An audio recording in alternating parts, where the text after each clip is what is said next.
പത്തരമാറ്റിൽ ഇനി വരാനിരിക്കുന്ന നല്ലൊരു അടിപൊളി ത്രില്ലിംഗ് എപ്പിസോഡിൻ്റെ റിവ്യൂയിലേക്ക് എല്ലാവർക്കും സ്വാഗതം. അങ്ങനെ അനാമികയും രേവതിയും കൂടെ നവ്യക്ക് കുടിക്കാൻ വേണ്ടി നയന എടുത്തു വെച്ച പാലിൽ കൊടും വിഷം കലർത്തുന്നുണ്ട്. അത് കുടിക്കുന്നത് മറ്റാരുമല്ല, നമ്മുടെ ദേവയാനി തന്നെയാണ്. ദേവയാനി ആ പാല് കുടിച്ചത് കൊണ്ട് തന്നെ ക്രിട്ടിക്കലായിട്ട് ഹോസ്പിറ്റലിലാവുകയും വളരെ സീരിയസ് കണ്ടീഷനായിട്ട് പിന്നീട് തുടരുകയോ ഒക്കെ ചെയ്യുന്നുണ്ട് കേട്ടോ. എന്നാലും ഈ ഒരു സംഭവത്തോട് കൂടി തന്നെ ദേവയാനിക്ക് വലിയൊരു മാറ്റമാണ് കേട്ടോ ഉണ്ടാകാൻ വേണ്ടി പോകുന്നത്. മറ്റൊന്നുമല്ല, നയനയുടെ മഹത്വം എത്രമാത്രം ആണെന്നെല്ലാം ദേവയാനി മനസ്സിലാക്കാൻ പോകുന്ന നിമിഷങ്ങളാണ്. അതോടൊപ്പം തന്നെ അനാമികയുടെ മനസ്സിൽ ദേവയാനിയുടെ സ്ഥാനം എത്രമാത്രമാണെന്ന് തെളിവ് സഹിതം തന്നെ ദേവയാനി തിരിച്ചറിയാൻ പോകുന്ന ഒരു അടിപൊളി എപ്പിസോഡിൻ്റെ റിവ്യൂ ആണ് കേട്ടോ പറയുന്നത്. അങ്ങനെ നവ്യക്ക് വേണ്ടി കരുതി വെച്ചിരുന്ന ആ പാല് കുടിക്കുന്നതോട് കൂടി തന്നെ ദേവയാനി തല ചുറ്റി വീഴുകയാണ്. ഈ സമയം തന്നെ ജയനും ആദർശും കൂടിയാണ് കേട്ടോ ദേവയാനിയെ ഹോസ്പിറ്റലിലേക്ക് കൊണ്ടുപോകുന്നത്. ഡോക്ടറാണെങ്കിലും പരിശോധിച്ചതിന് ശേഷം പറയുന്നുണ്ട്, ദേവയാനിയുടെ കണ്ടീഷൻ എന്ന് പറയുന്നത് വളരെയധികം ക്രിട്ടിക്കലാണ്. മാത്രവുമല്ല, ഇനി ഉടനെയൊന്നും ദേവയാനിക്ക് പഴയതുപോലെ എഴുന്നേറ്റ് നടക്കാനും കഴിയില്ല. അവരുടെ കൈയും കാലും ഒക്കെ ശരിക്കും തളർന്നു പോയിട്ടുണ്ട്. ഏത് ഹോസ്പിറ്റലിലേക്ക് കൊണ്ടുപോയാലും ഇനി ഉടനെയൊന്നും ഒരിക്കലും ഈ ഒരവസ്ഥയിൽ നിന്ന് റിക്കവർ ചെയ്യാൻ ദേവയാനിക്ക് സാധിക്കില്ല എന്നും ഡോക്ടർ പറയുന്നുണ്ട്. അപ്പോൾ ഇത് കേൾക്കുന്നതും ആദർശും ജയനും ഒക്കെ ആണെങ്കിലും വളരെയധികം അവർ ശരിക്കും തകർന്നു പോകുന്നുണ്ട് കേട്ടോ. എന്തായാലും ആ ക്രിട്ടിക്കൽ സ്റ്റേജ് എല്ലാം ദേവയാനി തരണം ചെയ്യുന്നുണ്ട്. എങ്കിലും മരുന്നുകളിൽ തന്നെയായിരിക്കും ദേവയാനിയുടെ ഇനിയുള്ള കുറച്ചു നാളത്തെ ജീവിതം എന്ന് ഡോക്ടർ അറിയിക്കുന്നുണ്ട് കേട്ടോ. മരുന്നെല്ലാം എഴുതി കൊടുത്തുകൊണ്ട് തന്നെ അവർ വീട്ടിലേക്ക് പറഞ്ഞയക്കുന്നുണ്ട്. പിന്നീട് വീട്ടിലെത്തിയതിന് ശേഷം ആയിരിക്കട്ടോ ദേവയാനിയുടെ ഈ അസുഖ വിവരമെല്ലാം മുത്തശ്ശനും മുത്തശ്ശിക്കും നായനിയും എല്ലാവർക്കും വളരെയധികം സങ്കടമാവുന്നുണ്ട് കേട്ടോ കേൾക്കുമ്പോൾ. അമ്മ ഇനി ജീവിതകാലം മുഴുവൻ കിടപ്പിലായിരിക്കും, ശരീരമൊക്കെ കണ്ടില്ലേ ആകെ ക്ഷീണിച്ചിരിക്കുന്നു എന്നിങ്ങനെ ആദർശ് പറയുമ്പോൾ ഇതെല്ലാം കേൾക്കുന്ന നായനിയുടെ നെഞ്ചി പിടയുകയാണ്. ഈ സമയം മുത്തശ്ശൻ ദേവയാനിയോടായിട്ട് പറയുന്നുണ്ട്, ദേവയാനി, നീ ഇനിയെങ്കിലും മനസ്സിലാക്കിക്കോ, ഈശ്വരനായിട്ട് നിനക്ക് തന്ന ശിക്ഷയാണിത്. അത്രമാത്രം ക്രൂരതയാണ് നീ നയനമോളോട് ചെയ്തിരുന്നത്. ദേവയാനിയാണെങ്കിലും അത് കേൾക്കുന്നുണ്ട് കേട്ടോ. പക്ഷെ മറുത്തക്ഷരം സംസാരിക്കാൻ കഴിയില്ലല്ലോ. തൻ്റെ വിധിയെ പേച്ച് സങ്കടപ്പെട്ട് കിടക്കുകയാണ് ദേവയാനി ആ സമയം. ഏതായാലും ഇനി അമ്മയുടെ കാര്യങ്ങളൊക്കെ നോക്കാൻ വേണ്ടിയിട്ട് ഒരു ഹോം നേഴ്സിനെ തന്നെ ഏർപ്പാടാക്കാമെന്ന് ആദർശ് ഇങ്ങനെ പറയുന്നത് കേട്ട്, അതിൻ്റെ ഒന്നും ആവശ്യമില്ല ആദർശേട്ടാ, നമ്മുടെ അമ്മയല്ലേ, അമ്മയുടെ കാര്യങ്ങളൊക്കെ ഒരു കുറവും കൂടാതെ ഞാൻ തന്നെ നോക്കിക്കോളാം. ഇനി ഏതായാലും അമ്മയുടെ അസുഖം മാറുന്നത് വരെ ഞാൻ അമ്മയുടെ മുറിയിൽ തന്നെയാണ് കഴിയുന്നത് എന്നെല്ലാം നയന പറയുന്നുണ്ട്. അങ്ങനെ ദേവയാനിയെ പരിചരിക്കാൻ വേണ്ടിയിട്ട് നയന ദേവയാനിയുടെ റൂമിലോട്ട് പോവുകയാണ്. ദേവയാനിക്ക് നല്ല ഭക്ഷണവും മരുന്നും എല്ലാം കൃത്യസമയത്ത് തന്നെ എടുത്തു കൊടുത്തുകൊണ്ട് നയന ദേവയാനിയെ നല്ല രീതിയിൽ തന്നെ കെയർ ചെയ്യുന്നുണ്ട്. ഒരു മകള് സ്വന്തം അമ്മയെ നോക്കുന്നതിനേക്കാൾ കൂടുതൽ സ്നേഹത്തോടു കൂടിയാണ് നയന ദേവയാനിയെ പരിചരിക്കുന്നത്. ഏതായാലും നവ്യക്ക് ഒരുക്കിയ കെണിയിൽ ദേവയാനി പെട്ടതോർത്ത് അനാമികയും അവളുടെ അമ്മയാണെങ്കിലും കുറച്ചൊന്ന് അടങ്ങുന്നുണ്ട്. പിന്നീട് എന്തൊക്കെ പറഞ്ഞാലും അനാമികക്ക് ആ വീട്ടിൽ സകല പിന്തുണയും കൊടുത്തിരുന്നത് ദേവയാനി ആയിരുന്നല്ലോ. അതുകൊണ്ട് തന്നെ ദേവയാനിക്ക് ഈ ദുരന്തം സംഭവിച്ചത് അവരെയും ഒന്ന് വിഷമിപ്പിക്കുന്നുണ്ട്. ഏതായാലും ദേവയാനിയെ ഒന്ന് ബോധിപ്പിക്കാനെന്നോണം അനാമികയും അനാമികയുടെ അച്ഛനും അമ്മയും ഒക്കെ കൂടി ദേവയാനിയുടെ റൂമിലോട്ട് പോകുന്നുണ്ട്. ദേവയാനി തൻ്റെ റൂമിൽ ഇങ്ങനെ നീണ്ടു നിവർന്ന് കിടക്കുന്നത് കണ്ട് രേവതി പറയുന്നുണ്ട് കേട്ടോ, എന്നാലും ഇത് വല്ലാത്തൊരു വിധിയായി പോയല്ലോ വേണേട്ട. എങ്ങനെ ഓടിച്ചാടി പ്രസരിപ്പോടെ നടന്നൊരു സ്ത്രീയായിരുന്നു, ആദർശമോൻ്റെ അമ്മയ്ക്ക് ഇങ്ങനെ ഒരു ഗതി വന്നല്ലോ എന്നൊക്കെ പറഞ്ഞ് രേവതി ഇങ്ങനെ പരിതപിക്കുന്നത് കാണുമ്പോൾ വേണുവും പറയുന്നുണ്ട്, അതെ, കഷ്ടമായിപ്പോയി. ഇനി ഒരിക്കലും ആദർശമോൻ്റെ അമ്മ ജീവിതത്തിലേക്ക് പഴയതുപോലെ തിരിച്ചു വരില്ല എന്നല്ലേ ഡോക്ടറും പറഞ്ഞിരിക്കുന്നത്. എന്തായാലും ദൈവത്തിൻ്റെ ഒരു വിധി, വല്ലാത്ത കഷ്ടമായിപ്പോയി. ശേഷം രേവതിയാണെങ്കിൽ അനാമികയെ മാറ്റി നിർത്തിക്കൊണ്ട്, മോളെ, നീ ഒരു കാര്യം ചെയ്യേ, ഇനി മുതൽ നീ തന്നെ ദേവയാനിയെ പരിചരിച്ചു കൊണ്ട് ഇവരുടെ എല്ലാ കാര്യങ്ങളും നോക്കിക്കൊണ്ട് ഇവിടെ തന്നെ നിൽക്കാൻ നോക്ക്. ഇങ്ങനെ ചെയ്താലുള്ള ഗുണം എന്താണെന്നറിയോ? ഇത് കണ്ട് നിന്നെ ഇവിടെയുള്ളവരെല്ലാവരും കൂടുതൽ ഇഷ്ടപ്പെട്ടു തുടങ്ങും. കിട്ടാനുള്ളതൊക്കെ നമുക്ക് വേഗത്തിൽ അടിച്ചെടുക്കാനും പറ്റും. പക്ഷേ രേവതിയുടെ ഈ വാക്കുകൾ അനാമികക്ക് ഒട്ടും ഇഷ്ടപ്പെടുന്നില്ല കേട്ടോ. അനാമികക്ക് അങ്ങ് ദേഷ്യം വരുന്നുണ്ട്. എന്നിട്ട് പറയുന്നുണ്ട്, പറ്റില്ല, എന്നെക്കൊണ്ടൊന്നും ഈ തള്ളയെ പരിചരിക്കാൻ പറ്റില്ല. കാര്യമൊക്കെ ശരിയാ, ഇത്രയും കാലം ഞാൻ വല്യമ്മേ എന്നൊക്കെ വിളിച്ച് ഇവരുടെ പുറകെ നടന്നു. പക്ഷേ അതൊക്കെ എൻ്റെ കാര്യം നേടാൻ വേണ്ടി മാത്രമായിരുന്നു. എല്ലാം നാടകമായിരുന്നെന്ന് നിങ്ങൾക്കും അറിയാലോ. ആ നയന എന്ന് പറയുന്നവൾക്ക് നല്ലൊരു പണി കൊടുക്കാൻ വേണ്ടി തന്നെയായിരുന്നു ഞാൻ ഈ തള്ളയോട് അത്രമാത്രം സ്നേഹം കാണിച്ചത്. പക്ഷേ ഇനി ഒരിക്കലും ആ തള്ള ജീവിതത്തിലേക്ക് തിരിച്ചു വരാനൊന്നും പോകുന്നില്ലല്ലോ. ജീവിതകാലം മുഴുവൻ അവർ ഇതുപോലെ തന്നെ കിടക്കുകയല്ലേ ഉള്ളൂ. ഇവർക്കിനി ഒരിക്കലും എഴുന്നേറ്റ് നടക്കാനും പറ്റില്ല. അങ്ങനെയുള്ളപ്പോൾ ഇനി ഇവരെ പരിചരിച്ചിട്ട് എനിക്ക് എന്ത് നേട്ടം കിട്ടാനാമേ? അതുകൊണ്ട് എന്നെ കൊണ്ടൊന്നും പറ്റില്ല എന്ന് അനാമിക തീർത്ത് പറയുകയാണ്. പക്ഷേ ഞെട്ടിക്കുന്ന ഒരു കാര്യം എന്താണെന്ന് വെച്ചാൽ ഇവർ ഈ സംസാരിക്കുന്നതെല്ലാം ദേവയാനി കേൾക്കുന്നുണ്ടായിരുന്നു കേട്ടോ. ഇതെല്ലാം കേൾക്കുന്ന ദേവയാനിക്ക് പറഞ്ഞറിയിക്കാൻ പറ്റാത്ത സങ്കടമാണ് വരുന്നത്.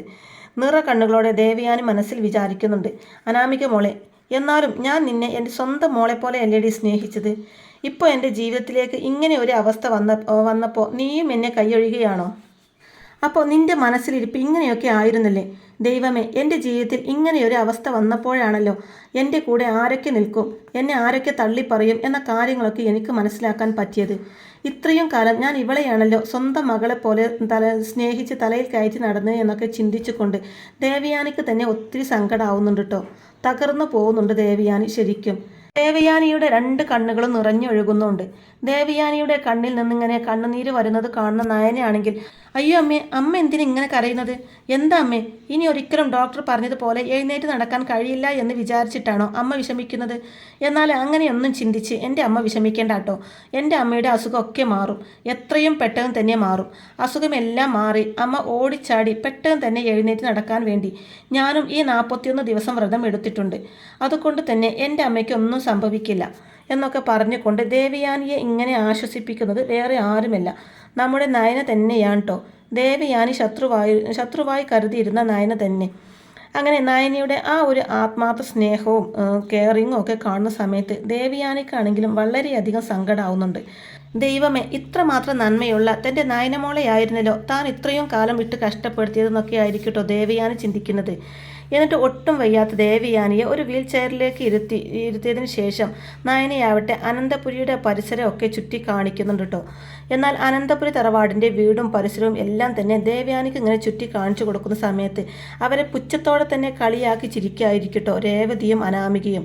അപ്പോൾ രേവതി ചോദിക്കുന്നുണ്ട്, അല്ല നയനെ, നീ എന്തിനാടി ഇവരിങ്ങോട്ടേക്ക് കൊണ്ടുവന്നത്? ഇവരൊരിക്കലും ഇനി ജീവിതത്തിൽ എഴുന്നേറ്റ് നടക്കാനൊന്നും പോകുന്നില്ല, ഇവരെയൊന്നും കിടപ്പിൽ തന്നെയായിരിക്കും. അങ്ങനെയല്ലേ ഡോക്ടർ പറഞ്ഞത്?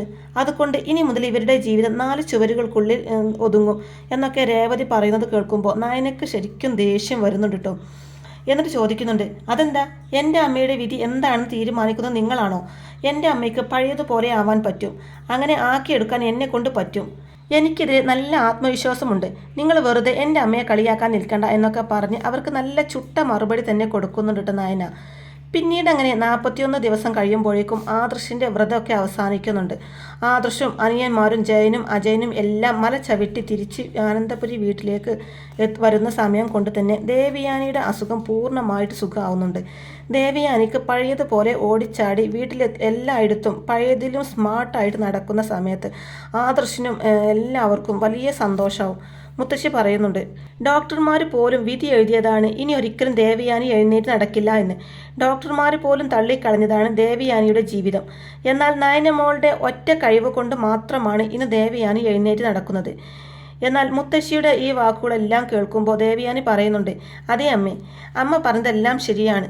നയനമോളുടെ കഴിവും പരിചരണയും അതുപോലെ തന്നെ അവൾ എനിക്ക് ആത്മവിശ്വാസവും തന്നതുകൊണ്ട് മാത്രമാണ് ഇന്ന് എനിക്ക് ഇങ്ങനെ എഴുന്നേറ്റ് നടക്കാൻ പറ്റുന്നത്.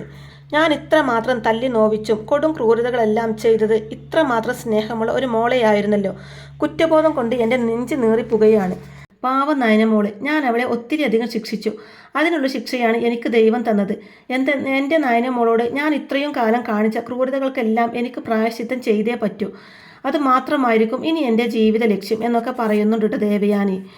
എന്നാൽ വീട്ടിൽ മുത്തശ്ശി കഴിഞ്ഞാൽ ഏറ്റവും കൂടുതൽ സർവാധികാരമുള്ള ദേവയാനി നയനിയെ സ്നേഹിച്ചു തുടങ്ങിക്കഴിഞ്ഞാൽ അതെന്തായാലും പ്രശ്നമാവും എന്നൊക്കെ ചിന്തിച്ചുകൊണ്ട് തന്നെ ദേവയാനിയുടെ ഈ വാക്കുകളെല്ലാം കേൾക്കുമ്പോൾ തന്നെ അനാമികക്കും രേവതിക്കും അങ്ങ് ദേഷ്യം വരും. എന്നിട്ട് എങ്ങനെയെങ്കിലും ഇനിയും ദേവയാനിയെ തൻ്റെ സൈഡിലേക്ക് ആക്കി മാറ്റണം എന്നൊക്കെ ചിന്തിച്ചുകൊണ്ട് തന്നെ അനാമിക പറയുന്നുണ്ട്, അത് വല്യമ്മേ, എന്നാലും എൻ്റെ വല്യമ്മയുടെ അസുഖം ഒക്കെ ഭേദമായല്ലോ, എനിക്ക് സന്തോഷമായി വല്യമ്മേ. വല്യമ്മയുടെ അസുഖം മാറാൻ വേണ്ടിയിട്ട് ഞാൻ എപ്പോഴും പ്രാർത്ഥിക്കാറുണ്ട്. എൻ്റെ പ്രാർത്ഥനയുടെ ഫലം കൊണ്ട് മാത്രമാണ് എൻ്റെ വല്യമ്മയ്ക്ക് ഇത്രയും പെട്ടെന്ന് തന്നെ എഴുന്നേറ്റ് നടക്കാനൊക്കെ സാധിച്ചതെന്നൊക്കെ പറയുന്നുണ്ട് അനാമിക. എന്നാൽ ഇത് കേൾക്കുന്ന സമയം തന്നെ ദേവയാനിക്ക് ആക്കിയ ദേഷ്യം വന്നിട്ട് പറയുന്നുണ്ട്, മതിയാക്കിടി, നിർത്തിടി നിൻ്റെ നാടകം. ഏതായാലും ഇനി മുതൽ നിന്റെ ഇങ്ങനെയുള്ള അഭിനയം ഒന്നും എൻ്റെ മുന്നിൽ വില പോകില്ല. ഞാൻ കിടപ്പിലായ സമയത്ത് നീ എൻ്റെ മുമ്പിൽ വെച്ച് എത്രമാത്രം കുത്തി നോവിച്ചുകൊണ്ടാണ് നീ സംസാരിച്ചിരുന്നത്. ആ സമയത്ത് നീ എന്നെ ഒന്ന് തിരിഞ്ഞു നോക്കിയിട്ട് പോലുമില്ല. ഒന്ന് തിരിഞ്ഞു നോക്കു പോലും ചെയ്യാത്ത നീയല്ലേ എന്നും എനിക്ക് വേണ്ടി വിളക്ക് വെച്ച് പ്രാർത്ഥിക്കുന്നത്. അതെ, എനിക്കൊരു വയ്യായിക വന്നപ്പോഴേക്കും എന്നെ നോക്കാൻ വേണ്ടിയിട്ട് എൻ്റെ മരുമകൾ നയനമോള് മാത്രമേ എൻ്റെ കൂടെ ഉണ്ടായിരുന്നുള്ളൂ. ഞാൻ ഒരിക്കലും ഇനി ജീവിതത്തിലേക്ക് വരില്ല എന്നും പറഞ്ഞ് നീയും നിൻ്റെ അമ്മയും എന്നെ കുത്തി നോവിക്കുന്ന വാക്കെല്ലാം തന്നെ ഞാൻ കേൾക്കുന്നുണ്ടായിരുന്നു. ഇനി നീ വല്യമ്മയെ വിളിച്ചിട്ട് എൻ്റെ മുന്നിൽ സ്നേഹപ്രകടനങ്ങളൊന്നും തന്നെ വേണ്ട. ഇപ്പോഴും എൻ്റെ മനസ്സിൽ മരുമകൾ എന്ന സ്ഥാനം ഞാൻ കൊടുത്തിട്ടുണ്ടെങ്കിൽ അതെൻ്റെ നയനമോൾക്ക് മാത്രമാണ്. എന്നാൽ വീണ്ടും നയനപുരാണം കേൾക്കുന്നത് കൊണ്ട് തന്നെ അനാമികക്ക് അങ്ങ് ദേഷ്യം വന്നിട്ട് രേവതിയെയും കൂട്ടി വാ അമ്മയെന്നും പറഞ്ഞ് അവിടെ ഒന്നും പോവാണ് കേട്ടോ അനാമിക. എന്നിട്ട് രേവതിയെ കൂട്ടിക്കൊണ്ട് വന്നിട്ട് അനാമിക പറയുന്നുണ്ട്, അമ്മേ, ആ തള്ളച്ചി ദേവിയാനിയും അതുപോലെ തന്നെ നയനിയും ഒന്നായ സ്ഥിതിക്ക് ഇനി ഒരിക്കലും അമ്മായിയമ്മയെയും മരുമകളെയും പിരിക്കാനൊന്നും നമ്മളെ കൊണ്ട് കഴിയില്ല. അമ്മേ, ഇനിയിപ്പോൾ നമ്മൾ എന്ത് ചെയ്യും? അവളെ ഇവിടെ നിന്ന് ഇറക്കി വിടാനുള്ള നമ്മുടെ പ്ലാൻ ഒന്നും ഇനി നടക്കാനൊന്നും പോകുന്നില്ലല്ലോ എന്നൊക്കെ ചിന്തിച്ചു കൊണ്ട് തന്നെ അനാമിക ആകെ വിഷമത്തിലായിരിക്കും. അപ്പോൾ രേവതി ചോദിക്കുന്നുണ്ട് ഞാൻ അന്നേ നിന്നോട് പറഞ്ഞതല്ലേ എങ്ങനെയെങ്കിലും ആ ദേവിയാനിയെ പരിചരിച്ചു കൊണ്ട് തന്നെ അവരുടെ സ്നേഹം പിടിച്ചു പറ്റാൻ. എന്നാൽ അവൾ അതെല്ലാം മനസ്സിലാക്കിക്കൊണ്ട് തന്നെ ദേവിയാനിക്ക് വേണ്ടി എല്ലാ കാര്യങ്ങളും ചെയ്തു കൊടുത്തു. അതുകൊണ്ട് തന്നെ ദേവിയാനിയുടെ മനസ്സിൽ ആ നായന ഇടം പിടിച്ചിരിക്കുന്നു. ഇനി ഒരിക്കലും ദേവിയാനിയുടെയും ആദർശിൻ്റെയും മനസ്സിൽ നിന്ന് അവളെ പറിച്ചെടുത്ത് നീക്കാനൊന്നും ആരെ കൊണ്ടും കഴിയില്ല.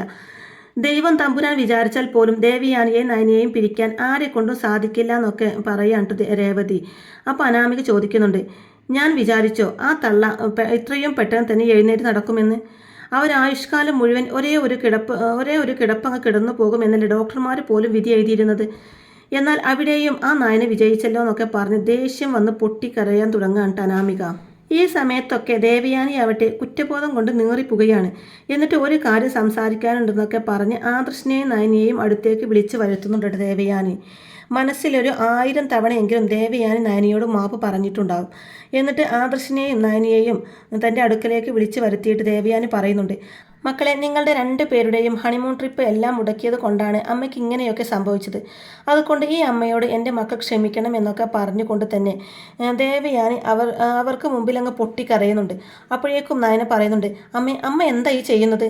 അങ്ങനെ ഞങ്ങളുടെ ട്രിപ്പ് മുടക്കി എന്ന് വിചാരിച്ച് ഞങ്ങൾക്ക് യാതൊരു വിഷമവും ഇല്ല അമ്മേ. എന്താണെങ്കിലും ഞങ്ങളുടെ അമ്മയുടെ അസുഖം എല്ലാം മാറിയല്ലോ, അത് തന്നെയാണ് അമ്മേ ഞങ്ങളുടെ ഏറ്റവും വലിയ സന്തോഷം എന്നൊക്കെ പറയുന്നുണ്ട് നയന. അപ്പോൾ ദേവയാനി പറയുന്നുണ്ട്, മോനെ, എത്രയും പെട്ടെന്ന് നിങ്ങൾ 2 പേർക്കും കൂടി ഒരു കുഞ്ഞ് ജനിക്കണം. എന്നിട്ട് ആ കുഞ്ഞിനെ എൻ്റെ കൈകളിൽ വെച്ചിട്ട് എനിക്ക് താലോലിക്കണം. അന്ന് നിങ്ങളുടെ ഹണിമൂൺ യാത്ര ഞാൻ മുടക്കിയത് കൊണ്ട് തന്നെ നിങ്ങൾക്ക് 2 പേർക്കും ഒത്തിരിയധികം വിഷമമായി കാണും അല്ലേ? അതിൻ്റെ പ്രായശ്ചിത്തത്തിന് ഞാൻ തന്നെ നിങ്ങളെ 2 പേരെയും ഹണിമൂൺ ട്രിപ്പിന് പറഞ്ഞു വിടാമെന്നൊക്കെ പറയാൻ കേട്ടോ ദേവയാനി. അപ്പോൾ ആദർശ് പറയുന്നുണ്ട്, അതിൻ്റെ ഒന്നും ആവശ്യമില്ലമ്മേ. ഇപ്പോൾ ഞങ്ങൾക്ക് എന്തായാലും ഒരു ട്രിപ്പ് പോകാനുള്ള മൂടൊന്നുമില്ല. അതിലേറെ സന്തോഷത്തിലാണ് ഞങ്ങൾ എന്നൊക്കെ പറഞ്ഞു നിൽക്കുകയായിരിക്കും കേട്ടോ ആദർശ്. അപ്പോൾ ദേവയാനി പറയുന്നുണ്ട്, അതൊന്നും പറഞ്ഞാൽ പറ്റില്ല മോനെ. നിങ്ങൾക്ക് 2 പേർക്കും ഹണിമൂൺ ട്രിപ്പ് പോകാനുള്ള ടിക്കറ്റ് ഈ അമ്മ എടുത്തു തരുന്നൊക്കെ പറയുന്നുണ്ട് ദേവയാനി. എന്നാൽ ദേവയാനി ആദർശിനെയും നയനിയെയും ഒത്തിരി അധികം സ്നേഹിക്കുന്നതെല്ലാം കണ്ടിട്ട് ഒട്ടും തന്നെ സഹിക്കാൻ കഴിയാതെ ദേഷ്യപ്പെട്ടിങ്ങനെ നിൽക്കുകയായിരിക്കും കേട്ടോ അനാമിക. എന്നിട്ട് അനാമിക അവരെ 3 പേരെയും തമ്മിൽ തെറ്റിപ്പിരിക്കാൻ വേണ്ടിയിട്ട് ഒരുപാടധികം കുതന്ത്രങ്ങളൊക്കെ ചെയ്യുന്നുണ്ടെങ്കിലും അതൊന്നും വില പോകുന്നില്ല. പിന്നീട് അങ്ങനെ ദേവയാനിയുടെ പ്രാർത്ഥനക്കൊടുവിൽ തന്നെ നയന ഗർഭിണിയാവുന്നുണ്ടെന്ന് മാത്രമല്ല നല്ല ആരോഗ്യത്തോടെയുള്ളൊരു കുഞ്ഞ് അവർക്ക് ജനിക്കുകയും ചെയ്യുന്നുണ്ട്. എന്നാൽ ആ ഒരു കുഞ്ഞ് ജനിക്കുന്നതോടുകൂടി അനാമികയുടെ അച്ഛൻ്റെയും അമ്മയുടെയും ദേഷ്യവും വാശിയും ഒക്കെ കൂടി വരികയാണ്. കാരണം ആദർശിനും നയനക്കും ഒരു കുഞ്ഞുണ്ടായിട്ടുണ്ടെന്നുണ്ടെങ്കിൽ ആ കുഞ്ഞായിരിക്കും അനന്തപുരിയിലെ സർവ്വസ്വത്തിൻ്റെയും അവകാശി എന്ന് മുത്തശ്ശൻ മുമ്പ് പറഞ്ഞിരുന്നല്ലോ. അതുകൊണ്ട് തന്നെ ആ ഒരു കുഞ്ഞ് ജനിക്കുന്നതോടു കൂടി തന്നെ ഇനി തനിക്ക് സ്വത്തുക്കൾ കിട്ടാൻ പോകുന്നില്ല എന്നൊക്കെ ചിന്തിച്ചു കൊണ്ട് തന്നെ ആ കുഞ്ഞിനെ വകവരുത്താൻ വേണ്ടി തന്നെ അനാമികയും അനാമികയുടെ അച്ഛനും അമ്മയും ഒക്കെ പ്ലാൻ ചെയ്യുന്ന നല്ല കിടിലൻ എപ്പിസോഡുകളൊക്കെയാണ് ഇനി വരാനിരിക്കുന്നത്. അപ്പോൾ ഈ റിവ്യൂ ഇഷ്ടമായിട്ടുണ്ടെങ്കിൽ വീഡിയോ ലൈക്ക് ചെയ്യാനും ചാനൽ കൂടി ഒന്ന് സബ്സ്ക്രൈബ് ചെയ്ത് സപ്പോർട്ട് ചെയ്യാനും മറക്കല്ലേ ഫ്രണ്ട്സ്. താങ്ക്